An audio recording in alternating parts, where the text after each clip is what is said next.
2023 to this 2023 Prime Global Student Summit. So, as Bruno said, I'm Flavia Cruz, and I'm going to be your moderator in this Zoom room. So, actually, I study at Sun University, and I'm the original leader in Latin America Peru. So, actually, if you're here in this Zoom room, you will know that the title of this session is Climate Justice: Bridging Generations for a Sustainable Future. So today we're really honored to have our distinguished speaker. We have Chibangu Kalaba. It's a creative director at ZAMWILL, and we have a Rawan Sisy, student of the American University of Cairo, Egypt.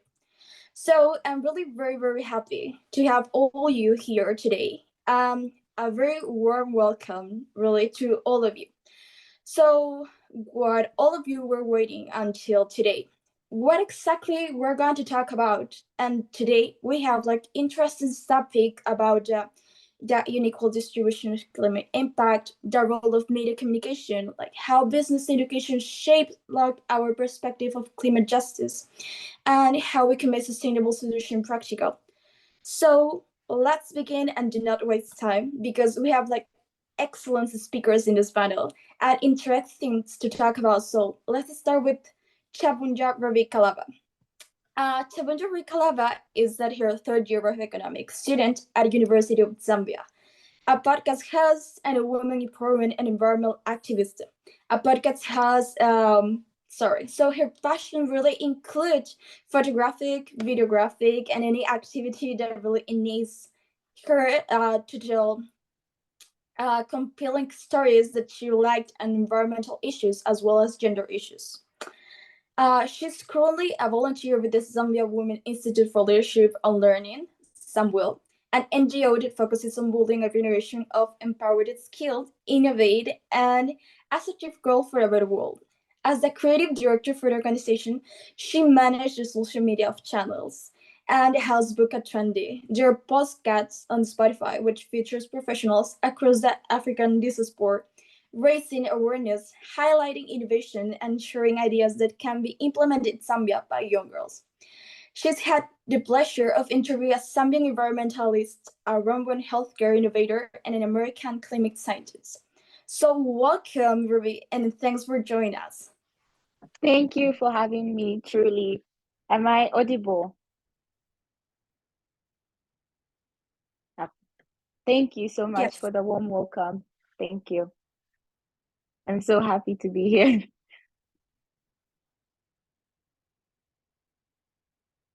Sorry. Oh, okay. So yes, I'm supposed to introduce the topic that I will be talking about. Sorry.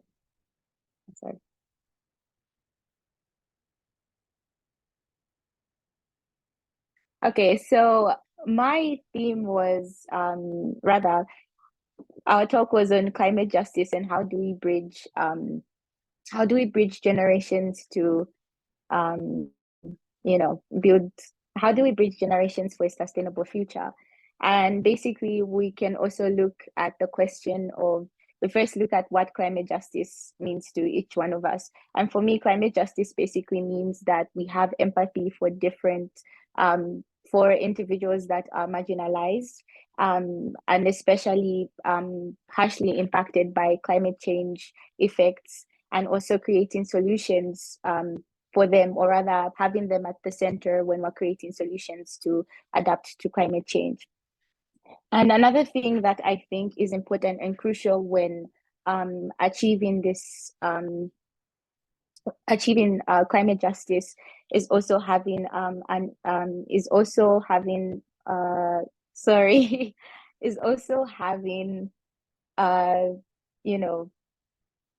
I've just forgotten. I'm just going to continue. Is also making an impact in society by using our media outlets.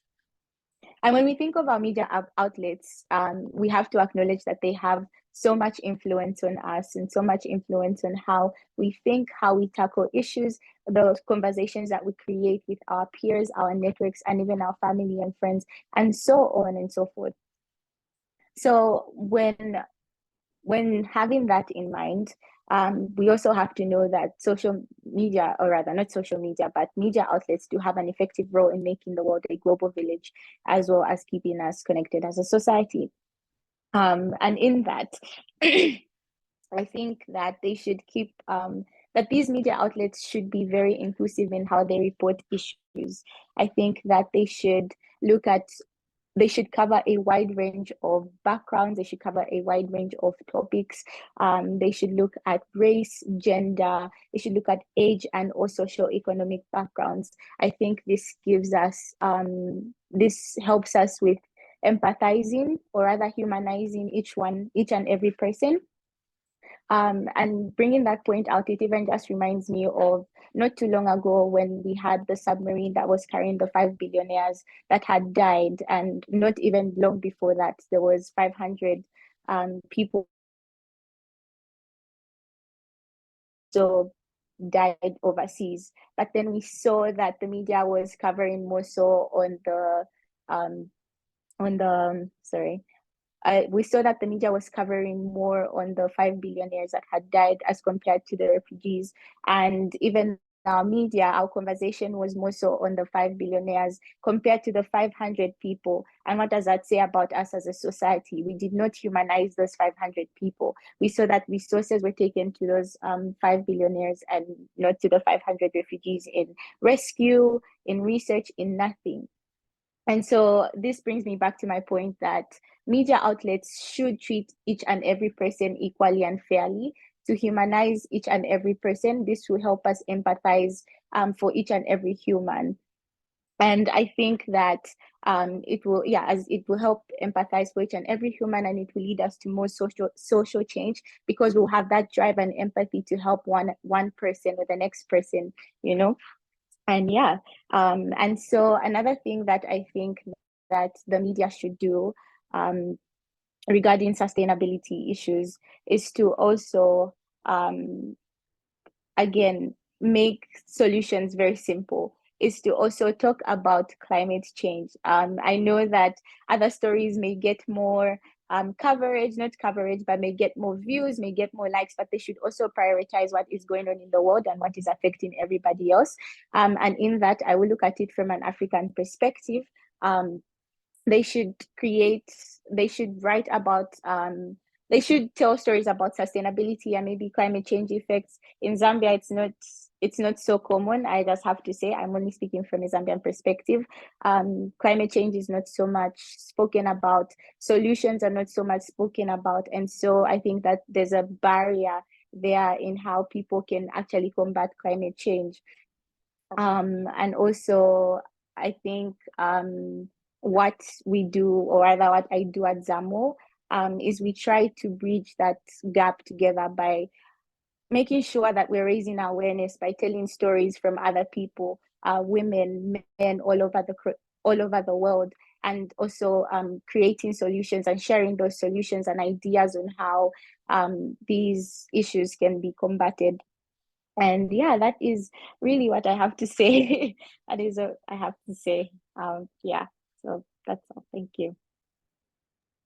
Okay, thank you really for those words. I really appreciate it, and I know now like how really it's important the impact of medias on society, and really how important really it's like the empathy on that, right? Because it's really important the media just talk also about like how sustainability goes in each kind of country, right? Because media have like a big power at that.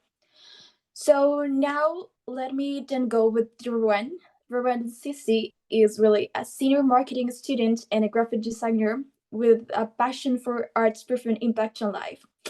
Her journey includes internships and dynamic business case competitions, where she have tackled brand challenge for a diverse consumers brands. As she embarked on her career, she's eagerly anticipated boundless opportunities ahead. She's eagerly anticipated boundless opportunities ahead, driven by her passion for marketing, brand management, and creative problem solving. So, welcome, everyone, and thanks for joining us. Thank you, Flavia, for the nice introduction. I hope everyone can hear me well. So yeah, okay. So I'm generally passionate about business case competitions, getting integrated within the corporate life, working on different consumer brands, and kind of like figuring out how can a very small change in a product make a big impact. So my take on climate justice is that it's actually a practical approach that aligns with my values and experience in marketing. It's not always that for someone to do a change in a product and have it more sustainable, that it has to be very costly on the business. That's not the case. I believe that there's always ways where we can have like costly things that we can change within the product. We can find a cost efficient way that we can change something in the product that would be both beneficial for the business, and yes, for the consumer it will be beneficial as well. So today I will be sharing with you some of the stories where I've experienced something like this, and how my education at the American University in Cairo has actually impacted me to think in a different idea, to have a creative problem solving method, and how within the context of different multinationals, let's say consumer brand multinationals, FMCGs, how I had the capability of introducing what I've took in education and try to put it in a sustainability matter that actually affects the business positively, and again does not affect the consumer as much. So the first story that I have to share with you today is basically when I was working in Henkel as a working student marketing for 5 months last March. I was encountered to work on a hand dishwashing brand called Brill in Egypt. It's very well known. People in Egypt are usually used to purchasing like the bottle of the hand dishwashing, and it's something that is very important in their life. They purchase it like around 3 times a month or something. So the business at Henkel, because it sees that there are a lot of economical challenges in Egypt, people no longer have the purchasing power to purchase this big bottle of hand dishwashing liquid. So it actually introduced an economical, better way of selling the product within a sachet. It's like a bag, and it has less amount of the condensed material. And people actually purchase this pack with a bottle for free, one bottle for free, and then they put the pack inside the bottle, they fill it up with water, and then they have one big bottle. So the idea behind this, that we're actually producing less amount of bottles for the hand dishwashing liquid and actually using the sachets more. So from one perspective, we're reducing the plastic usage for the business. We're creating only one bottle that people can use and recycle or reuse at their home in very many different methods. The product was priced at almost a half of the price. And this is, again, where we're trying to touch upon economical challenges, the devaluation of the currency and so on, and actually providing something with an impact to the consumers. So this is where actually the business has benefited from this, because it generated more amount of sales. It generated a product that has less component of plastic, and again the consumer actually benefited from this because the product was simply so much cheaper, and they understood the protocol in no time. The motivation behind this idea when I worked on it with the business is actually the SDG 12, which is responsible consumption and production. And this is where I had the chance to actually think of innovative solutions, to actually think of how I can produce a product that is actually has a sustainability edge in it. How can I embed this within my production, and how to always have the consumer centric within the story. So yeah, this is the first story I have, but I don't know if we have time to share another one. Flavia, please guide me on the discussion. Yes, for sure. Continue. It's okay. Okay, so yeah, this is the first story that I had prepared for you today. Another story is that back when I was getting into the competition of Unilever, I'm the global winner team, thankfully, for this year. We traveled to London and we've been through so many local rounds. I remember that one of the rounds we were working on the brand Dove, and we actually wanted to create a product that bridges the gap between beauty and still self-love and so on. So we produced the idea of having a Dove sun stick. So it would be a device that had a stick. It's like literally a deodorant stick, but you have to apply it on your face and in order to like save yourself from the sun and so on. And then we had a sustainability edge within this product, is that each and every time the consumer uses this stick with the stick inside, if they finish the stick, they actually don't purchase the entire pack again. They only purchase the stick part and they stick it on to the same device. And this requires we're going to produce only one source of plastic for this. And again, the sustainability edge comes here. And actually, it's still more price efficient for the consumer to not purchase the whole pack. They only purchase the sticks, and then they insert it inside the pack that they had only purchased once. So again, the leaders from Unilever actually really liked the idea, and they liked how we had the sustainability edge that was still impacted to the consumers and actually more price efficient for them. And this overall takes me to having like how my university has educated me to think of things in the industry and innovation and the infrastructure of products and the business, and actually think of it in a more practical manner, like what does the consumer take out of this. Another story that I have is that when I was in Unilever as an ABM hair care intern, during my stay there, I was working on a shampoo brand called Sunsilk. I don't think everyone here would be knowing of the name. However, it was a very renowned shampoo brand that's targeting the mass market in Egypt.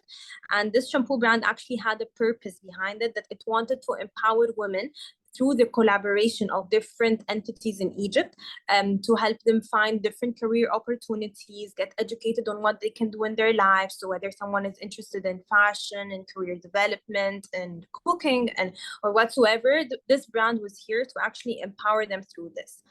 How the brand tackled this is actually the thing that inspired me the most. We are always talking in university about how we can integrate gender inequality, SDG 5, with partnerships and goals, SDG 17. And the business here actually talked to many local brands and many local entities to kind of create a course module online for girls to get on and kind of learn how they can choose a specific career path over the other, what are the tools and tactics that they need to learn in order to open their own business, and so on.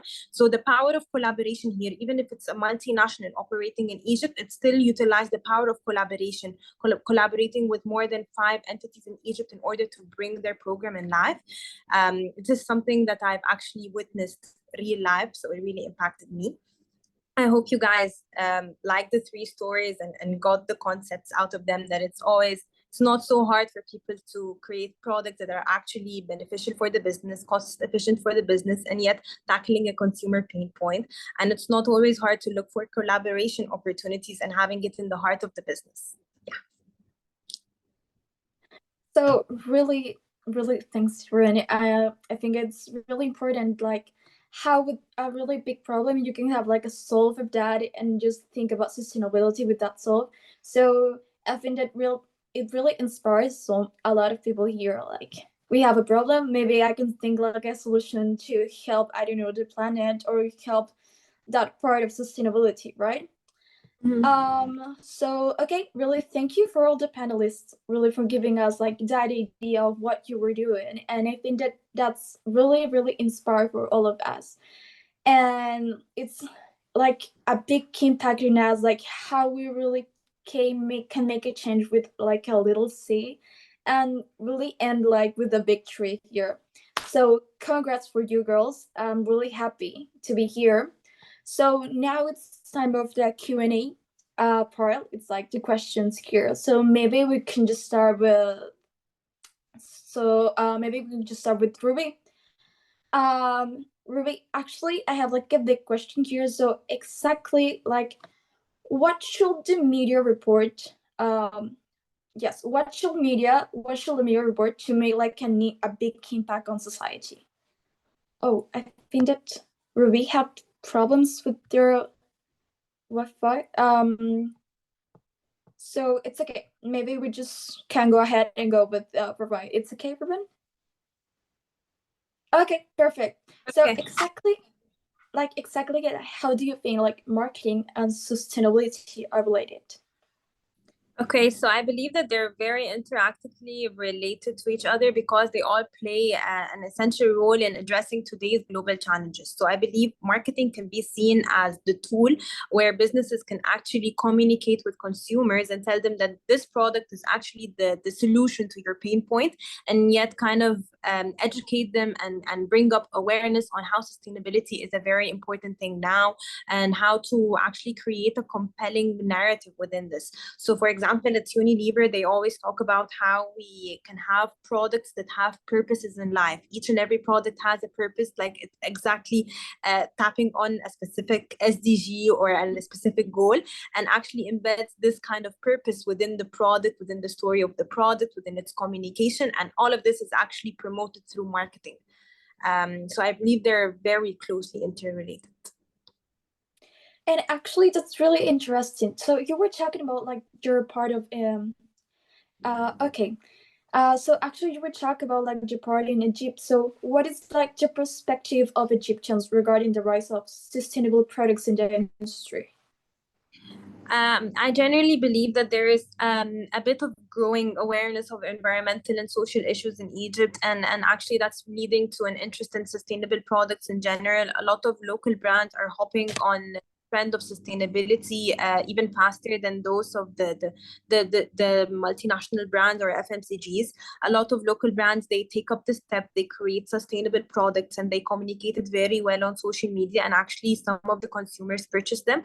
However, I believe that it's still on kind of a niche level, like not many mass product consumers are actually capable of being sustainable, and people are capable of understanding them. But there's growing awareness towards that, and I believe there is hope that it actually becomes the new normal. And so okay. So actually, like, how really it's possible, like, to change our organizational theory of company towards to like a more sustainable path. Sorry. Yeah, so I feel like generally business objectives within all stakeholder levels should actually try to have sustainability at the heart of their strategies and their functional approaches. So they will have a specific goal that all functions want to achieve, and then each of the functions create their own understanding of that goal. So if the goal is that we want to produce products that have recyclability within them, maybe supply chain will start thinking of what are the innovations that we can have within our supply chain system in order to introduce more suppliers with a sustainable edge. R&D will think of innovations of where we can enlist product ideas of like sourcing different things that can actually be more sustainable, and marketing here can come into play, where they would tell the story, create a story out of the changes that we're making in the products, make it compelling for the consumers, and again raising the awareness. It has to be something that is embedded within the company's DNA from A to Z, within its internal and external stakeholders. It's something that they need to communicate even outside the product level, like through CSR campaigns, through events, through collaboration with other companies, and so on. And this is my take on it, like how they can achieve this on a organization's bottom line. Okay, so really, really thanks for that answers. I really think that I have like a lot of solving here. So I don't know if we have Ravi now. It's okay if it's good with their net. Actually, I can hear you. I don't know if you can talk again, please. No, I can't hear you. So maybe you can connect with. No, actually, I can't. Yeah, I can't.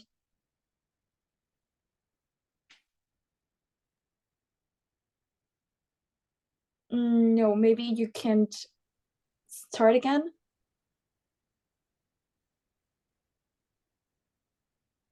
Perhaps you can try to turn off your pods and go directly from the phone.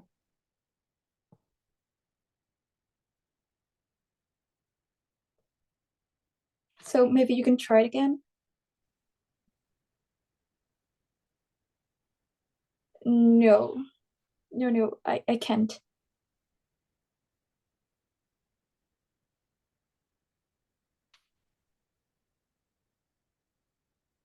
Perhaps click on the microphone icon and see which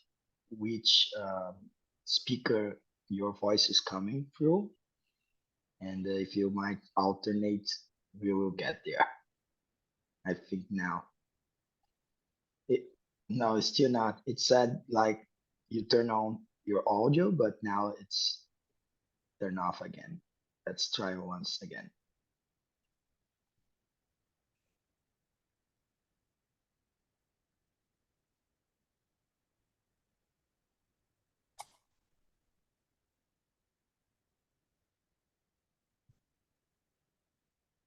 No, we still can hear you. Yeah. Perhaps if you turn off the pods, let's say. Not yet. If you click on the icon with the microphone, if you click in the icon, there will be options for which speakers are you. It will be select the microphone and select the speaker. If you go to the microphone, it will give you some options, and might be the case for choosing your phone one.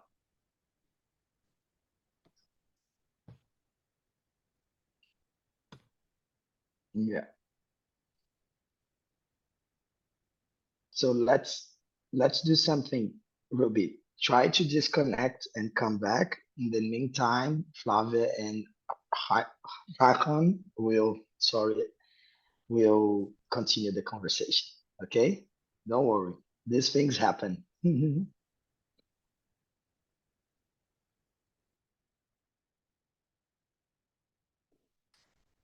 So maybe we just continue. Actually, I have like a big question, so maybe could be like a general question for both of you girls. But actually, Ruby is not here for problems, but it's okay. Things happened a lot. So well, we just connect actually with like the bridge of climate justice, like with the sustainability, and actually we just know that these new generations want something that can justify that there have to be, I don't know, like persons of sustainability, right? So to reach current generations, actually you must convince them like that there is like a sustainability future, right? So how do you tell that generations that they're an agent of change, and with them like we can just start being the change? Okay, so I'm thinking like right now within myself as an example. So I'm a 21-year-old. I never thought that I would be on a summit discussing my take on climate justice. I can't believe that I've turned into this kind of human that actually has the enough experiences and student experiences and education to actually talk about something like this. So I will take my personal story as a reflection, like how I felt the impact has actually reached me, and how I think this is the best way that it actually helped me shape my character in a different way. So the number one thing that I think would reach the generation of us is actually education. Like within each and every course that I take within marketing, there is always a sustainability edge towards it. It's like, what are the SDGs? What is the SDG that we can approach with this current situation that we have? Which product idea can achieve what? And also the power of student activity, student governance, and so on, and for us to actually work on things around campus, on how we can introduce sustainability around campus, has actually given me the power of feel, the power of actually doing. And this is the number one thing that actually impacted me as a person, whether it's within the business case competitions that I've had, whether including sustainability edge in the projects I create in university, whether it's talking with my professors and actually getting inspired by them, their ideas and the things that they try to enlist within us. It has been something that I've experienced like every day ever since I started my education. So I feel like the number one thing would be education, the environment around education, the activities around education, the internships, the and everything. And actually, as Ruby has mentioned, media plays a very important role. Like each and every one of us stays on their phone for like, I don't know, 3 hours, more than 5 hours a day, whether on TikTok, on Instagram, or whatsoever. So if we're actually flooded with content that are actually impactful, they have a meaning behind them, that would play a really big role. And again, like Ruby mentioned, this is the time for media agencies to feel like it's important for them to share stories about climate justice, about sustainability practices, about what we can do each and every day, rather than just sharing mainstream stories that we already know and flooded with everywhere. And I'm actually a content creator as well on my own social media, and I like to share content with impact. I want to leave people with something that is impactful, and I feel like this should be the upcoming trend, and so on. I think Ruby is back. Yeah, Ruby, now Yes. can you hear? Yes, can you hear me? Yeah. Yes. Oh, thank God. back. Thank you. Ah, I was like, I hope. Things were just messy. It's okay, but like these things happen a lot. Yes, So glad actually, to. Mhm. I have like a few questions for you. Sure. The first one like start with like the impact of media. Like what should like the media really report to make a big impact on society? Okay, so I feel like I did answer that question earlier. Yeah, I ended up using it as my presentation when talking about media and the social impact and how they should share more stories on everyone. They should share an equal amount of stories on each kind of background or rather diversity. They should diversify their stories so that we can be able to humanize each and every person. And that will contribute to more social impact. I think having empathy for one another, seeing each and every person as a human being, I think will drive us to making more change in these situations into climate action. They should share African stories and how maybe how the emissions in the West, the consumption of the West is affecting us people in Africa, in rural Africa, especially the women that are the ones who are receiving the worst of it all from climate change. I'll give an example. You may have somebody in rural Zambia, and she's affected by the droughts. And because she's a caretaker of the house, she has to fetch water. And now the place that she usually goes to fetch water is dried up. And so she has to walk further and further kilometers to get that water and then come back, and then also has to start cooking, and then maybe she may also have to look for the food, and there's no food because of the drought, and so she has to go into further places, and then it's just a burden on that family. And so the West may the West has to the West and other media outlets around the world have to portray so many different situations so that I think each and everyone is aware of what's going around us, as well as how we are contributing to those effects that people are going through. And Okay, that's how so we can achieve. Yeah. Mm-hmm. so and now I think like really media is like so important here in society that they don't have like just to put like the good part of sustainability. They have to be like both phases, like the bad phase and also the good phase of sustainability that's happened like around the world. So I think that that's really awesome. Also, I have like the last question for you. Well, so like actually, like what are the problems that some media professionals present like regarding the sustainability issues? Again, I think they don't report enough because again, it's not so. I would say it's not a popular topic. It is a hot topic, but then it doesn't really get the clicks. Celebrity news will get more clicks than sustainability issues or a wildfire that's happening maybe in Congo. I'm just saying, I'm just giving an example. So they should give more essence, or rather more importance to those issues. And I think they should not so think about the trends. I think they should be very fair again in how they're reporting, what they're reporting, and yeah, what they're putting out there. I think to gain more change. And again, that's what I think it is. They should just report more. Yeah. So okay, the last one now, it's like okay, so nowadays we know like the future generation is really important here to society and they have to know about sustainability. So really like to reach that current generation, like you have first to start convince them that there will be like a sustainability in future, right? So like how do you will tell them like that generations that they, I don't know, like they are like an agent of change, and with them, like, we kind of start being that change. So how you can tell them that part with the impact of social medias? Can I answer a bit of the question? Yes, of Or course. is it an open question? Yeah, okay.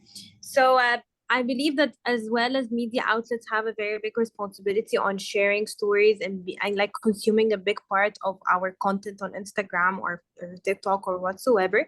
I believe that also like influencers, celebrities, and all of those stakeholders actually play a huge role, because like Ruby mentioned, those are the people that people get the views on. Those are the people that we consume their content. So actually, when we hear something coming from them, we are more likely to listen, understand the impact. So for example, in Egypt, mental health wasn't a topic that has been discussed for a very long period of time. And then suddenly there's this series that is very well known. It's called AB Talks. It's someone that is very well known with celebrities. He hosts big stars, and they talk about childhood traumas. They talk about mental health issues, how to deal with children, and so on. And they suddenly raised a very important topic into play just because they're celebrities and everyone listens to them. So I feel like having celebrities and influencers being stakeholders of the conversation is also very important. Yeah, I think so. So I don't know exactly like what's your opinion, Ruby. Maybe you have like a different one. Yes. Oh, sorry. I would like for you to just kindly repeat the question. I kind of lost you a little bit there. It's okay. So actually, it's about like the bridge of current generations, like how you really convince them, or how you really can tell them, like the generations that they are like an agent of change, Oh, yes. and with them we kind of start Leave like being that me. change. Oh God. Okay, I don't know what's happening. Now you can hear me. It's okay. Yes, I can hear you now. Okay, perfect. Sorry. So I was Sorry. Mhm. really, it's okay. Don't worry. So I was telling you, like, talking about like the bridge of current generation. So how you may convince them, like, or how you can tell them that they're like a generation that they are like an agent of change, and with them we can really like start being that change with the impact of social media. Okay. Okay, so I was thinking of it that it may not also have to do with social. Well, does it have to be related to social media exactly? I think there's two ways. So in our personal lives, I feel like we should also realize like the influence that we do have as people on our friends and our family in our networks. So I feel like it shouldn't be a complicated thing. It doesn't have to be complicated. It could be very, very simple. And it could just be about, we could be about talking to your friend about it. Like, hey, what do you know about climate change or climate justice? And do you know what ways you are contributing to it, and how maybe you can help the next person, and so on and so forth. So and in that regard, I feel like we should also take it upon ourselves to change maybe some of the way we live, some like our lifestyle habits. And that doesn't mean you have to become, an extremist the next day, but it could even be the smallest thing that you could change in your life. Maybe even just reducing the amount of plastic that you use when you're going to shop. As long as you just made that move, that's fine. And this, I think, would trickle down into our people, our network of people, our friends.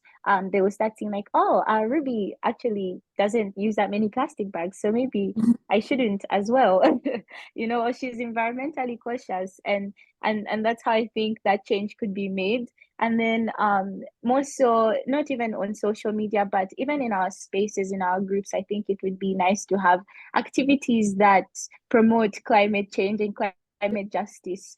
And even for our young ones, if we have younger siblings, it would be nice to teach them in schools. It could be introduced in extracurricular activities. That way kids can learn from a very young age, like, oh, I do have a responsibility in this earth, and how can I leave this place a better place than I found it. So I think it happens. It's a lot of things that go on. Yes. And that's about it. Rawan. So okay, So really thank you, you girls, to be here. I'm really glad to be here in this Zoom room with you. I'm really happy, and actually it's like I don't know, like it's really inspire for all of us to hear about how you can solve a problem, or you can see it, and how really it's impacted social media on society. So now I invite like all the public here to join the next session. So just I think that that's all. I'm really happy, and I hope that all these person here could enjoy this fantastic histories and fantastic point of view. So thank you. Thank you, Thank everyone. you. Goodbye. Thank you. Bye. Bye. See you on the next session. See you in the next session. Yes. All right. Bye.